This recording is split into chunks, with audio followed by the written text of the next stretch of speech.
کل ہم نے پڑھا تھا نا کہ نفع نقصان کا مالک اللہ تعالیٰ ہے. اس بات کو تھوڑا سا اور الیبوریٹ کروں گی، پھر آگے چلوں گی انشاءاللہ. کل ہم نے پڑھا تھا کہ نفع نقصان کا مالک اللہ سبحانہ وتعالیٰ ہے، یعنی ہر چیز کا مالک وہ ہے، تو نفع نقصان کا مالک بھی وہی ہے.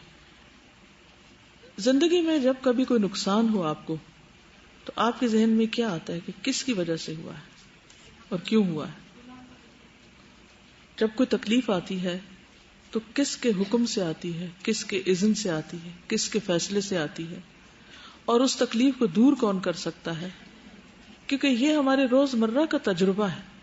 تو اس معاملے میں ذہن کا واضح ہونا بہت ضروری ہے. قرآن مجید میں آتا ہے وَإِن يَمْسَسْكَ اللَّهُ بِضُرٍّ فَلَا كَاشِفَ لَهُ إِلَّا هُوَ وَإِن يُرِدْكَ بِخَيْرٍ فَلَا رَادَّ لِفَضْلِهِ يُصِيبُ بِهِ مَن يَشَاءُ مِنْ عِبَادِهِ وَهُوَ الْغَفُورُ الرَّحِيمُ سورۃ یونس 107.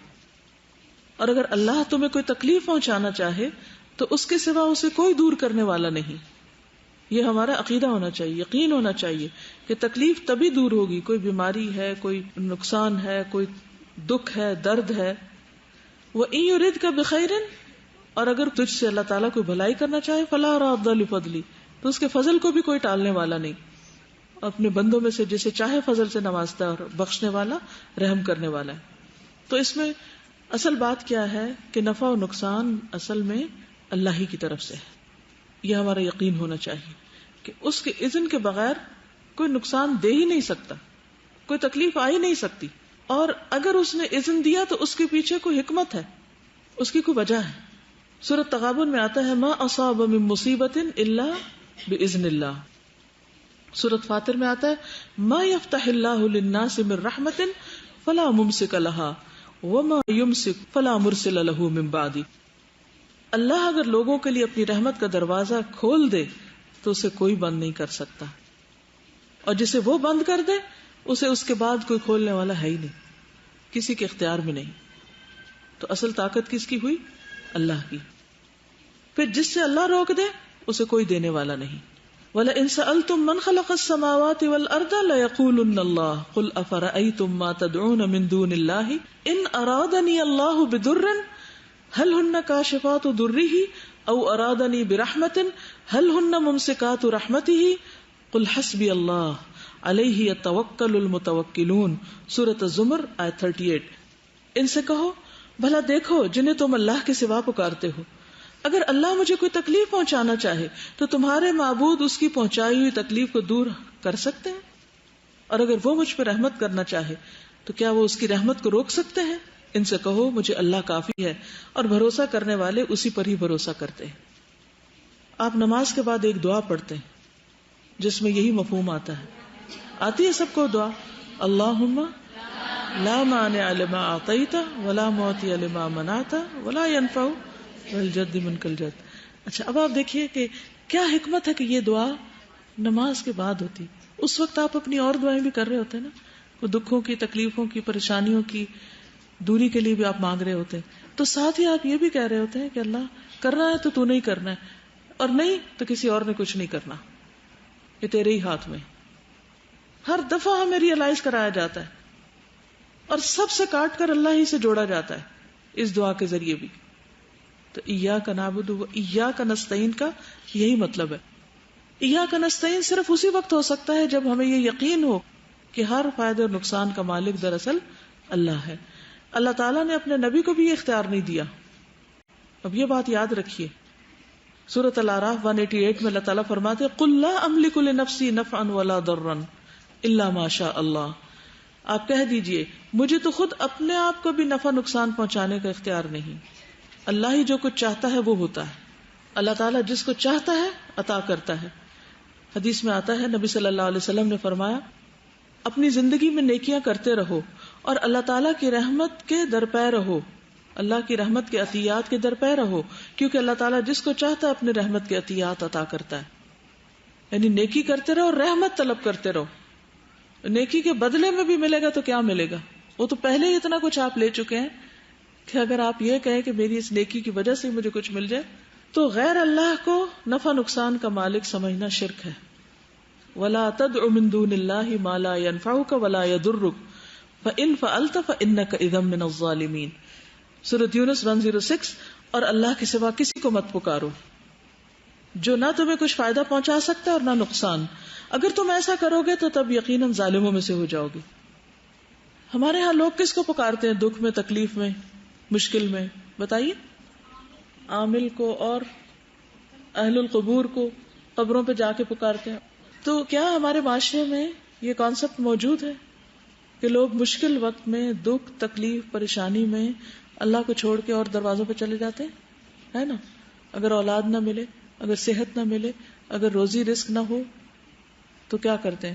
جا کے کسی قبر پر ایک دھجی باندھتے ہیں یا کوئی اور اس قسم کے حرکتیں کرتے ہیں جس سے سمجھتے ہیں کہ وہ ہمارا دکھ تکلیف دور کر دیں گے۔ کیا یہ شرک ہے یا نہیں؟ نبی صلی اللہ علیہ وسلم نے فرمایا تھا کہ جان رکھو اگر ساری دنیا مل کر تمہیں نفع پہنچانا چاہے تو نفع نہیں دے سکتی سوائے اس کے جو اللہ نے تمہارے لیے لکھ دیا، اور اگر سب مل کے تمہیں نقصان دینا چاہے تو نقصان نہیں دے سکتے سوائے اس کے جو اللہ نے تمہارے لیے لکھ دیا۔ اچھا، ہم نے شروع میں پڑھا تھا کہ توحید سے امن آتا ہے، سکون آتا ہے، چین آتا ہے۔ تو اس چیز کو جب ہم مانتے ہیں کہ اللہ ہی مالک ہے، تو مالک کے کانٹیکس میں بات ہو رہی ہے نا، اللہ ہی نفع نقصان کا مالک ہے، تو اس سے سکون کیسے آ جاتا ہے؟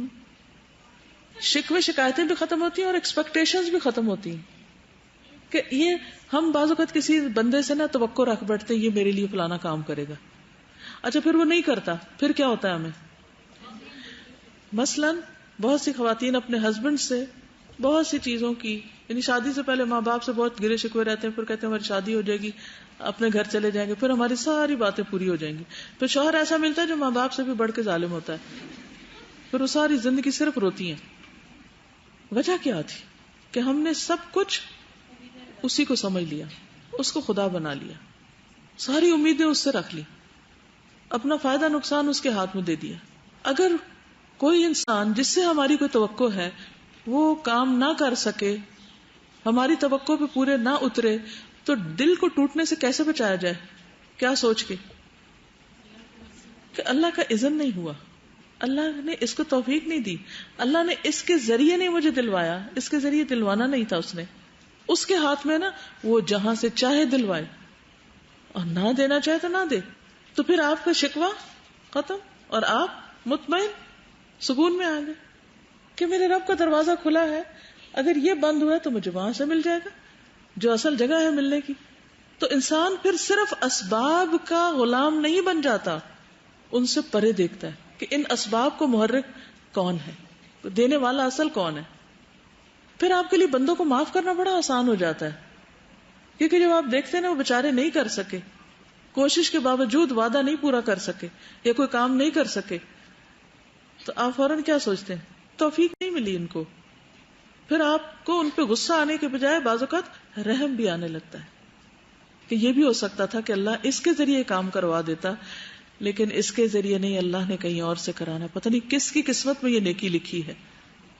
تو بجائے اس بندے سے ناراض ہونے کے آپ اس کے لیے دعا کرنے لگتے ہیں، آپ کہتے ہیں کہ اللہ تو اس کو بھی معاف کر دے اور اللہ مجھے بھی معاف کر دے۔ پورا نقطہ نظر چینج ہو گیا نا؟ یا ابھی بھی نہیں ہوا چینج؟ کریں نا چینج، اپنا سوچ بدلیں۔ غم سے نجات کا طریقہ بتا رہی ہوں کیونکہ اللہ کا وعدہ ہے، الا ان اولیاء اللہ لا خوف علیہم ولا هم یحزنون، وہ غمگین نہیں رہتے۔ کیسے غم سے بچیں؟ قل لن یصیبنا الا ما كتب اللہ لنا هو مولانا، توکل بھی آ جاتا ہے، وعلی اللہ فلیتوکل المتوکلون۔ ایگزیکٹلی، مشکل یہاں ہے، کرے گا اور اس کو یہ کرنی چاہیے کیونکہ میں نے اتنے نفل پڑھ لیے یا فلانا کام کر لیا، اب تو یہ ہو ہی جانا چاہیے، لیکن وہ اپنے رحم کی وجہ سے نہیں کر رہا کیونکہ اس کو زیادہ پتا ہے کہ اگر میں نے اپنے بندے کو یہ چیز دی تو مصیبت میں پڑ جائے گا، یہ اس میں بھی فائدہ ہے۔ اس لیول پر بھی انسان شکر گزار ہو جاتا ہے، پھر وہ ڈپریشن اور غم اور پریشانی اور نقصان کا وہ جو ایک انسان اپنے آپ کو ہلاک کر بیٹھتا ہے وہ اس سے باہر آ جاتا ہے۔ انشاءاللہ جب صحیح توحید سمجھ آ گئی تو انسان اپنے نفس کے بھی شکنجے سے باہر آ جاتا ہے۔ یہی اصل آزادی، یہی اصل عبادت ہوتی ہے، پھر انسان اس سے بھی باہر نکل آتا ہے۔ کبھی مجھے حیرت ہوتی تھی صحابہ کرام کے واقعات پڑھ کے کہ اتنی بے نیازی کہاں سے آئی ہے اور اتنا پروڈکٹیو ٹائم کیسے استعمال کیا، ہمارا وقت کہاں جاتا ہے۔ کسی نے ذرا سی کوئی بات کہہ دی نا تو ہم فوراً گمان لڑا کے پتہ نہیں کہاں پہنچے رہتے اور اپنے آپ کو دکھی کیے رکھتے ہیں، اور کیسی کیسی پریشانیوں اور مصیبتوں میں مبتلا ہو کے جو کرنے کا کام وہ چھوڑ دیتے ہیں. پھر جب دوسری دفعہ اس بندے سے ملتے ہیں تو پتہ چلتا ہے اس کا یہ مقصد ہی نہیں تھا جو ہم نے سمجھا تھا. کہاں سے کہاں پہنچ گئے ہم. ہر سچویشن کو ہم اپنے کنٹرول میں لینا چاہتے ہیں، اپنی مرضی کے تابع کرنا چاہتے ہیں، خود اپنے ہی نفس کے غلام ہیں. چلیے، تو آپ کا ہوم ورک یہ ہے کہ کسی دکھی شخص سے ملیے اور اس کو یہ کانسیپٹ سمجھائیے. لیکن یہ سمجھانا تبھی ہوگا جب کوشچن کے بعد کوشچن آپ اسی طرح کریں گے، جب آگے بڑھا کے اس کی کاؤنسلنگ کر لیں گے. دیکھو پھر کیوں ہلاک اپنے آپ کو کر رہے ہیں. تو آپ کے آس پاس کوئی ہے دکھی شخص جو، جی آپ خود بھی ہو سکتے ہیں. جی تو لکھ کر اپنا سیلف انالیسس کیجئے. مثلاً آپ کو کس چیز کی فکر لگی رہتی ہے، کس چیز کا خوف ہے کہ کیا ہو جائے گا. اپنے خوف جتنے بھی ہیں نا آپ کے ان کو لکھ لیجئے. مثلا اندھیرے سے خوف آتا ہے، مثلاً بچھو سے خوف آتا ہے، مثلاً زلزلے سے خوف آتا ہے، یہ کچھ بھی. فیوچر کا خوف سب سے زیادہ تھا، پتہ نہیں شادی ہوگی بھی کہ نہیں، کوئی رشتہ ہی ابھی تک نہیں آیا. مرنے لگتے ہیں پھر اسی ڈپریشن میں، اور ماں باپ اس سے زیادہ ہلاک ہو رہے ہوتے ہیں. ان کی صحت تباہ و برباد ہو چکی ہوتی صرف یہ سوچ کے کہ بچی کی شادی نہیں ہو رہی. تو کیا اس ہلاکت سے شادی ہو جاتی؟ نہیں ہوتی.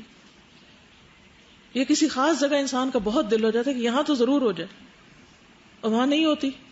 پھر لوگ خودکشی کر لیتے ہیں ہیرو بننے کے لیے، اپنی وفاداری شو کرنے کے لیے، اور ہمیشہ کی ہلاکت میں جا پڑتے ہیں. اس قدر ناسمجھی کی باتیں. لیکن یہ اللہ کی بڑی مہربانی تھی کہ اس نے آپ کو کسی مصیبت سے بچایا، لیکن ہم سمجھ کے ہی نہیں دیتے کیونکہ عقل ہی کم ہے. اور پھر آپ پتہ ہے جب یہ توکل آتا ہے نا اور نفع نقصان کا مالک آپ اللہ کو سمجھ لیتے ہیں نا، تو جس چیز میں ڈر لگنے لگتا ہے میں نے یہ نہ کیا تو یہ نقصان ہو جائے گا تو وہ ہو جائے گا، تو پھر آپ کوشش کرنے کے بعد اس کے بعد کہتے ہیں بس اللہ تیری حفاظت میں، تیرے حوالے، اور میں سو رہا ہوں جا کے. اب میں نے دروازے بند کر لیے ہیں، اب بھی اگر کوئی چور آتا تو پھر تو نہیں سنبھالنا ہے.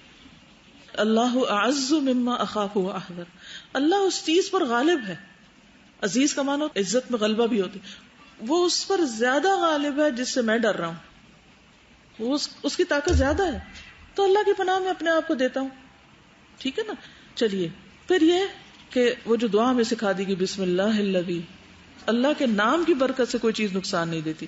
لا یضر مع اسمہ شیء، مع اسمہ شیء فی الارض ولا فی السماء وهو السمیع العلیم. جابر بن عبداللہ کہتے ہیں کہ وہ رسول اللہ صلی اللہ علیہ وسلم کے ساتھ نجد کے اطراف میں ایک غزوہ میں شریک تھے. جب رسول اللہ صلی اللہ علیہ وسلم جہاد سے واپس ہوئے تو آپ کے ساتھ یہ بھی واپس ہوئے. راستے میں قیلولہ کا وقت ایک ایسی وادی میں جس میں ببول کے درخت بکثرت تھے.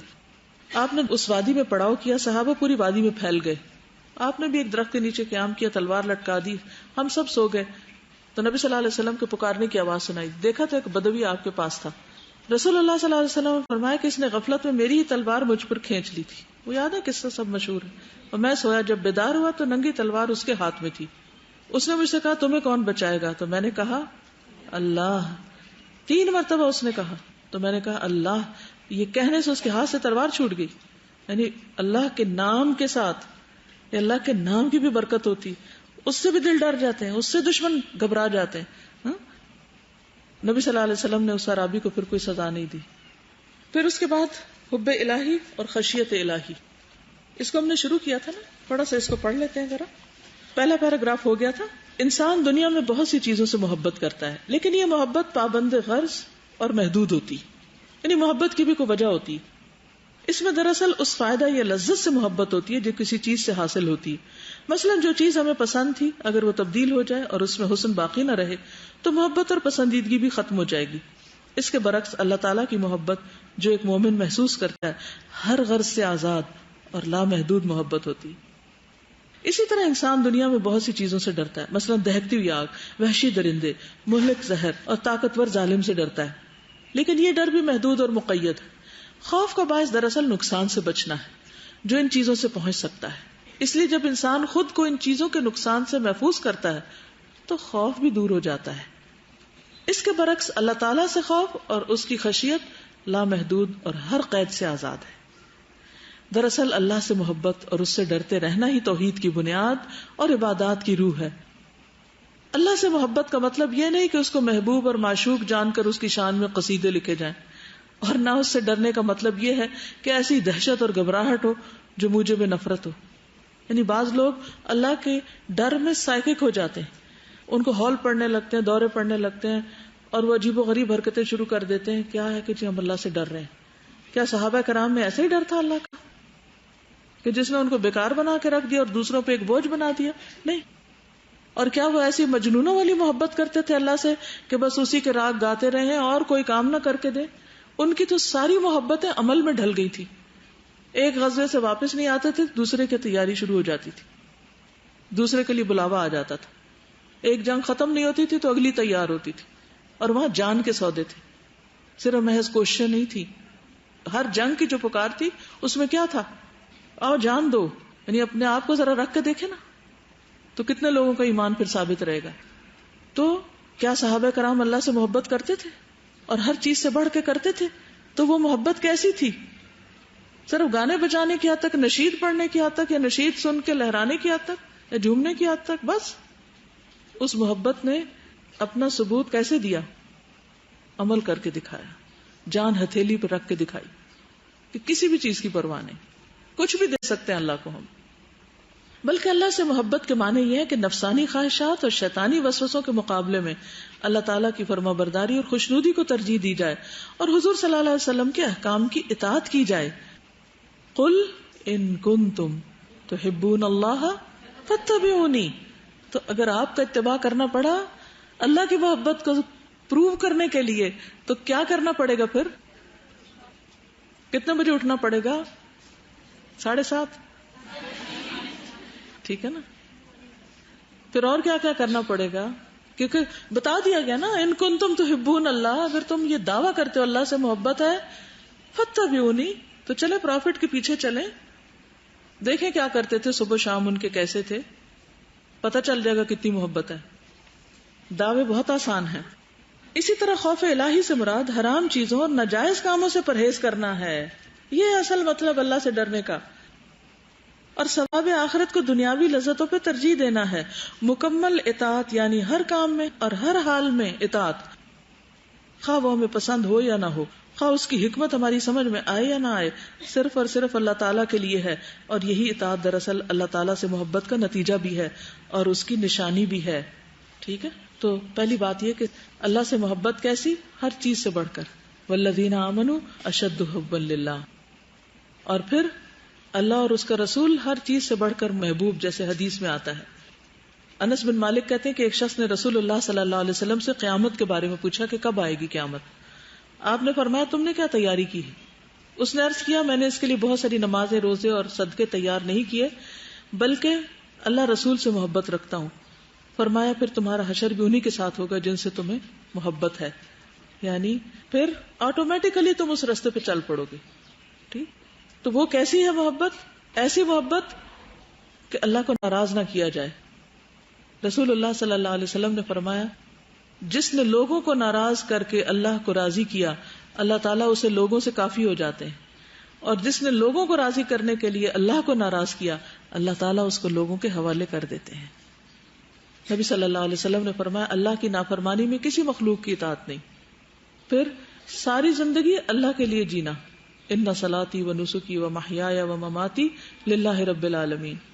پھر ایسی دعائیں کرنا، رب اوزعنی ان اشکر نعمتک التی انعمت علی وعلی والدی وان اعمل صالحا ترضی. ایسا کام کروں کہ جو تجھے پسند آ جائے، ایسا شاہکار بناؤ. وادخلنی برحمتک فی عبادک الصالحین.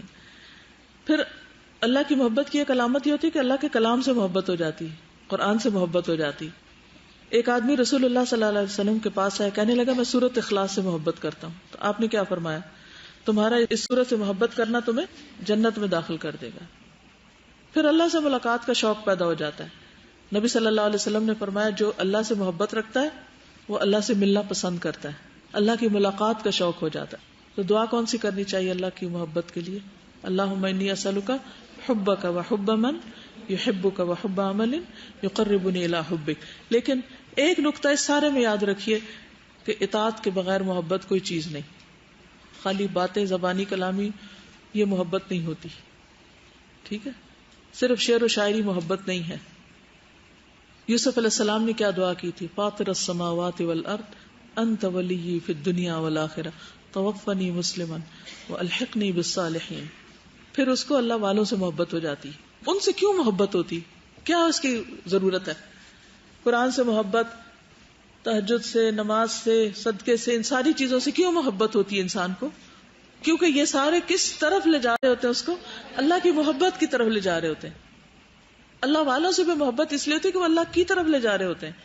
پھر وہ ان کی ذات میں نہیں اٹک جاتے بلکہ اللہ کی طرف بڑھنے والے لوگوں سے محبت کرتے ہیں. اور اس کا معیار بھی ہے کہ اگر ان کی محبت اللہ کی محبت میں اضافے کا باعث ہے تو ٹھیک، اور اگر ان کی محبت اللہ سے محبت میں کمی اور ان کی ذات میں محبت میں اضافے کا باعث ہے تو یہ اللہ کے لیے محبت نہیں، پھر یہ نفسانی محبت ہے. تو اس کو بھی درست کرنے کی ضرورت ہے. پھر اللہ کی خشیت، اللہ سے ڈرنا. نبی صلی اللہ علیہ وسلم نے فرمایا 3 چیزیں نجات دینے والی، جن میں سے ایک چھپے ظاہر میں اللہ کی خشیت. نبی صلی اللہ علیہ وسلم فرمایا کہ 7 آدمی جو قیامت کے دن اللہ تعالیٰ کے عرش کے سائے میں ہوں گے، ان میں سے ایک وہ کہ جس نے اللہ کو یاد کیا تو اس کے آنسو بہ نکلے، یعنی اللہ سے ڈر کے. اور جو قطرہ اللہ کے خوف سے بہتا ہے، یہ قطرہ اللہ کو بہت محبوب ہے. ایک وہ قطرہ جو اللہ کی راہ میں خون کا بہتا ہے، اور ایک وہ قطرہ جو اللہ کی راہ میں آنسو کا بہتا ہے. یہ دونوں ہی قطرے اللہ کو بہت پیارے ہیں. جو اللہ کے خوف سے روئے گا وہ جہنم میں نہیں جائے گا. لیکن اللہ سے حقیقی معنوں میں کون ڈرتا ہے؟ جو علم رکھتا ہے. انما یخشى اللہ من عباده العلماء. تو لا الہ الا اللہ کی شروط میں سب سے پہلی جو تھی علم، اور علم یعنی اللہ کی معرفت اور پھر اللہ کے احکام کا. تو خود بخود پھر ڈر آتا ہے. اور ہر جگہ اللہ سے ڈرنا چاہیے، صرف چند لوگوں کے سامنے نہیں. اتق اللہ حیثما کنت، دنیا کے کسی بھی حصے میں ہو. نبی صلی اللہ علیہ وسلم کی اللہ سے خشیت کیسے تھی؟ ثابت کہتے ہیں میں نے نبی صلی اللہ علیہ وسلم کو دیکھا کہ آپ نماز پڑھ رہے ہیں اور آپ کے سینے سے رونے کی وجہ سے ایسی آواز آ رہی تھی جیسے کوئی چکی چل رہی تھی. اس میں بھی آپ کا اتباع کیسے کریں گے؟ نماز میں کبھی اگر رونا آئے بھی تو اس کی وجہ کیا واقعی اللہ کا ڈر ہوتا ہے، یا ہم کسی بندے کی باتوں کی وجہ سے دکھی ہو کے رو رہے ہوتے ہیں اللہ کے سامنے؟ خود کو وہاں بھی چیک کرنا چاہیے کہ رو بھی رہے ہیں، یعنی جس کو ہم اللہ کی خشیت کے آنسو کہتے ہیں، کیا وہ اللہ سے ڈر کے آنسو نکلتا ہے جو اللہ کو بہت محبوب ہے، یا لوگوں کی باتوں سے ہرٹ ہو کے نکل رہا ہے؟ ٹھیک ہے نا، بعض اوقات ہم اللہ کے سامنے تنہائی میں رو رہے ہوتے ہیں لیکن وجہ اللہ کا ڈر نہیں ہوتا. پھر آپ دیکھیں کہ رسول اللہ صلی اللہ علیہ وسلم نے جبریل سے فرمایا کیا وجہ ہے کہ میکائیل مجھے کبھی ہنستے دکھائی نہیں دیے؟